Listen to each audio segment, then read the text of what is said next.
Robotic thread, medical guide wire, brain blockage removal. Hi, this is Soumya. நம்ம இன்னைக்கு பார்க்க போற டாபிக் robotic thread. இந்த robotic thread ஏன் யூஸ் பண்ண போறாங்க, இது எதுக்காக பயன்படுத்தப்படுது அப்படின்னு பார்த்தீங்கன்னா, இது வந்து பிரெயின் டியூமர். இந்த பிரெயின் டியூமர் அதாவது மூளையில் இருக்கக்கூடிய அந்த கட்டிகளை நீக்குவதற்காகவும் அடைப்புகளை நீக்குவதற்காகவும் அதே நேரத்தில் அதில் இருக்கக்கூடிய இந்த ரத்த கசிவு புண் இது போன்றவற்றை நீக்குவதற்காக பயன்படுத்தக்கூடிய ஒரு டெக்னாலஜி தான் இந்த ரோபோட்டிக் த்ரெட். இந்த ரோபோட்டிக் த்ரெட் வந்து மேக்னெட் மூலமாக தான் ஆக்டிவேட் பண்ணப்படுது. அதாவது இது வந்து யூஸ் பண்ணுறதுக்கு ஒரு மேக்னெட்டிக் ஃபீல்டு இருக்கணும். ஸோ அந்த மேக்னெட்டிக் ஃபீல்டை பேஸ் பண்ணி தான் இந்த ரோபோட்டிக் த்ரெட்டை ஆக்டிவேட் பண்ணவே முடியும். இது பேஷண்ட்டுக்கு செலுத்தினா ஒரு 90 நிமிடங்களில் வந்து இதில் இருக்கக்கூடிய இதை பேஸ் பண்ணி பிளாக்கேஜ் வந்து ரிமூவ் பண்ண முடியும்னு சொல்கிறாங்க. ஏன் அப்படின்னா இதில் வந்து ஹைட்ரோஜெல் இதை எப்படி இந்த மேக்னெட்டிக் த்ரெட்டை உருவாக்கியிருக்காங்கன்னு பார்த்தீங்கன்னா, இது வந்து ஒரு ஹைட்ரோஜெல் அதே நேரத்தில் 3D பிரிண்டட் டெக்னாலஜி மூலமாக ஒரு 3D பிரிண்டட் மேக்னெட்டிக் டெக்னாலஜி மூலமாக இந்த ரோபோட்டிக் த்ரெட்டை வடிவமைச்சிருக்காங்க. இந்த ரோபோட்டிக் த்ரெட் ஃப்ளெக்சிபிளாக இருக்கும், அதே நேரத்தில் ஃப்ரிக்ஷன் ஃப்ரீயாக இருக்கும். இந்த உராய்வு விசைக்கு ஏற்ற மாதிரி அதை ஆக்டிவேட் ஆகி போகிற மாதிரி தான் இதை வடிவமைச்சிருக்காங்க. இதில் என்னவெல்லாம் கோட் பண்ணியிருக்காங்க அப்படின்னா, இந்த ரோபோட்டிக் த்ரெட் மேலே என்னவெல்லாம் கோட் பண்ணியிருக்காங்கன்னா, இதில் வந்து ரப்பரி பேஸ்ட் வந்து கோட் பண்ணியிருக்காங்க. அதே நேரத்தில் இங்க், அதாவது ஹைட்ரோஜன் யூஸ் பண்ணுறதுனால அந்த ஹைட்ரோஜன் இங்க் வந்து இதில் யூஸ் பண்ணுறாங்க. இந்த ஏன் இதை யூஸ் பண்ணுறதுனால இது ரொம்ப ஃப்ளெக்சிபிளாக இருக்கும், இதை வளைக்க முடியும், அதே நேரத்தில் ஸ்ப்ரிங் மாதிரியும் இதை ஆக்டிவேட் பண்ண முடியும். எளிதில் வளையக்கூடிய தன்மையும் பெற்றதாக இருக்குது. அதே நேரத்தில் அது வளையும் போது திரும்பி அதோடைய ஒரிஜினல் ஷேப்கே வந்து இது ரெக்கவர் ஆகி வந்துடும்.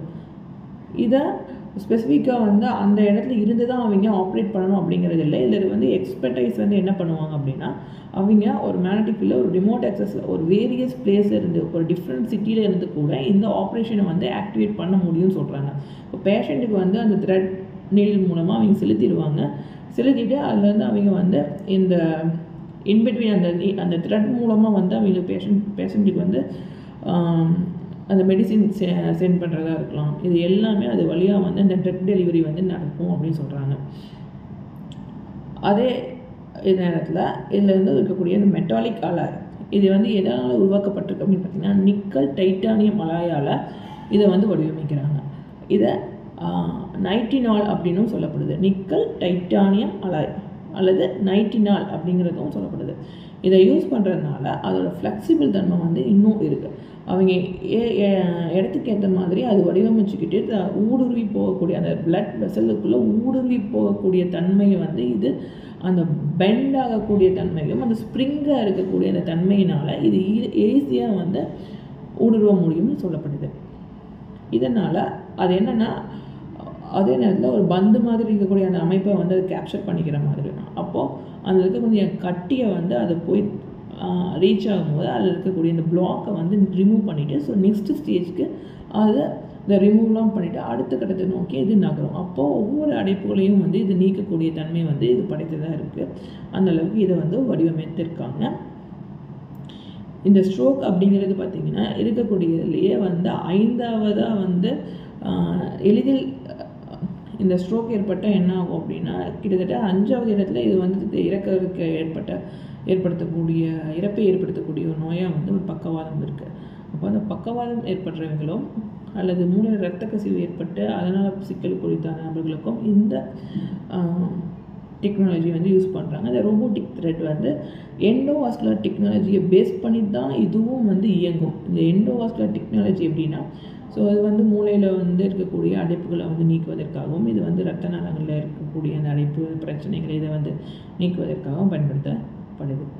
இந்த எண்டோவாஸ்குலர் டெக்னாலஜி ஃப்ளோரோஸ்கோப் பேஸ் பண்ணியும் இது இயங்குது. இது கிட்டத்தட்ட இந்த ரோபோட்டிக் த்ரெட் எண்டோவாஸ்குலர் டெக்னாலஜி அதே நேரத்தில் ஃப்ளோரோஸ்கோப் இது மூலமாக அந்த இமேஜ் வந்து அவங்க பார்க்க முடியும்.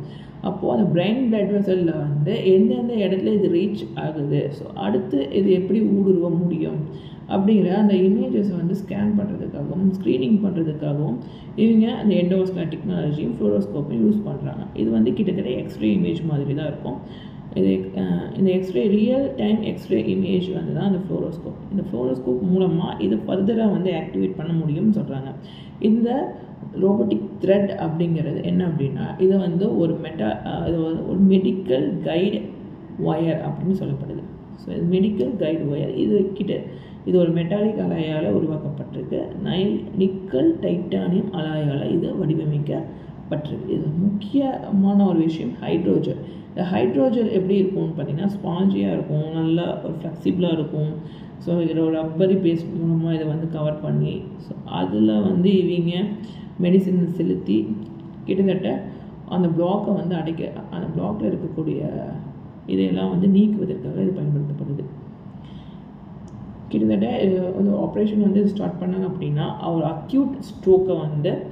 அக்யூட் ஸ்ட்ரோக் அதை கிளியர் பண்ணுறதுக்கு ஒரு 90 மினிட்ஸ் ஃபஸ்ட்டு 90 மினிட்ஸ் வந்து இது எடுத்துக்கும். இந்த ஃபஸ்ட்டு 90 மினிட்ஸில் இதை யூஸ் பண்ணி அவங்க ஸ்ட்ரோக்கை வந்து ரிமூவ் பண்ணணும். அந்த ஸ்ட்ரோக் ப்ராப்ளத்துலேருந்து அந்த நபரை வந்து அவங்க வெளியே கொண்டு வந்து காப்பாற்ற முடியும்னு சொல்லப்படுது. இதுதான் அந்த ரோபோட்டிக் த்ரெட். இந்த ரோபோட்டிக் த்ரெட் கிட்டத்தட்ட கம்ப்யூட்டரோட சிமுலேஷன்ஸ் பேஸ் பண்ணி தான் இது இயங்கும். ஸோ கம்ப்யூட்டர் சிமுலேஷன் இல்லை அப்படின்னா இதை வந்து ஆக்டிவேட் பண்ண முடியாது. ஸோ அதில் என்னென்ன ப்ராசஸ் நடக்குது, ஸோ அடுத்த மூவ் எப்படி அப்படிங்கிறத ஒரு மேக்னெட்டிக் ஃபீல்டு பேஸ் பண்ணி மட்டும்தான் இந்த ரோபோட்டிக் த்ரெட்டோட மூவ் இருக்கும். ஸோ வித்தவுட் மேக்னெட்டிக் ஃபீல்டு இந்த ரோபோட்டிக் த்ரெட்டை ஆக்டிவேட் பண்ண முடியாது. அதனால் எங்கே இருந்தாலும் கூட இந்த ரோபோட்டிக் த்ரெட்டை பேஸ் பண்ணி அவங்க மேக்னெட்டிக் ஃபீல்டை மூலமாக இந்த ரோபோட்டிக் த்ரெட்டை ஆக்டிவேட் பண்ண முடியும். ஸோ இன்றைக்கி நாம் ரோபோட்டிக் த்ரெட் அப்படின்னா என்ன நம்ம தெரிஞ்சுக்கிட்டோம். இந்த ரோபோட்டிக் த்ரெட் எப்படி ஆக்டிவேட் பண்ணுறாங்க, இது மூலமாக எப்படி அந்த பிரைன் டியூமரை வந்து அழிக்க முடியும், ஸோ அந்த பிரைன் டியூமரை வந்து எப்படி நீக்க முடியும், அதுலேருந்து எப்படி வந்து பேஷண்ட்டை வந்து காப்பாற்ற முடியும் அப்படிங்கிறத நம்ம தெரிஞ்சுக்கிட்டோம். இவங்களோட மெயின் அட்வான்டேஜ் என்ன, அதோட மெயின் ப்ராசஸ் என்னவாக இருக்குது அப்படின்னு பார்த்தீங்கன்னா இருக்கிறதுலேயே வந்து இந்த பிரைன் டேமேஜ் ஆகிறத முடிஞ்ச அளவுக்கு குறைக்கிறது தான் இவங்களுடைய முக்கிய நோக்கமாக இருக்குது. இது யூஎஸ்ஏயில் இருக்கக்கூடிய எம்ஐடியில் தான் இதை ஃபைண்ட் அவுட் பண்ணுறாங்க. எம்ஐடி என்ஜினியர்ஸ் தான் இதை வந்து டெவலப் பண்ணியிருக்காங்க. ஸோ இந்த ரோபோட்டிக் த்ரெட்டை இது வந்து நேஷ்னல் சயின்ஸ் ஃபவுண்டேஷன், அங்கே இருக்கக்கூடிய national science foundation, so MIT டெக்னாலஜிக்கு சேர்ந்த ஒரு நேஷ்னல் சயின்ஸ் ஃபவுண்டேஷன் இதுக்கு ஃபண்ட் பண்ணியிருக்காங்க. அதுவும் இல்லாமல் அதில் இருக்கக்கூடிய நாவல் டெக்னாலஜிஸ், ஸோ அவங்க எல்லாருமே சேர்த்து இது ஒரு மல்டி ப்ராசஸாக தான் வந்து இதுக்கான ஃபண்ட் வந்து கிடச்சிருக்கு. அதில் இவங்க வந்து இந்த ரோபோட்டிக் த்ரெட் வந்து பிரைன் டேமேஜ் பேஷண்ட்டுக்காக இவங்க ஃபைண்ட் அவுட் பண்ணியிருக்காங்க. முடிஞ்ச அளவுக்கு இதோடைய நோக்கம் என்ன இருக்குன்னா பிரைன் பிளாக்கேஜஸை வந்து ரிமூவ் பண்ணுறது தான் இதோடைய முக்கிய நோக்கமாகவே இருக்குது. ஸோ இன்றைக்கி நம்ம ரோபோட்டிக் த்ரெட் பற்றி நம்ம தெரிஞ்சுக்கிட்டோம். அடுத்து வேறு வீடியோவில் நம்ம வேறு டாபிக் பற்றி டிஸ்கஸ் பண்ணலாம். அதுவரை உங்களுடைய விடைபெறுவது Soumya and signing off Soumya and bye. Thanks for வாட்சிங். இந்த வீடியோ பிடிச்சிருந்தா லைக் பண்ணுங்கள், ஷேர் பண்ணுங்கள், மறக்காமல் சேனலுக்கு சப்ஸ்கிரைப் பண்ணுங்கள். பாய்.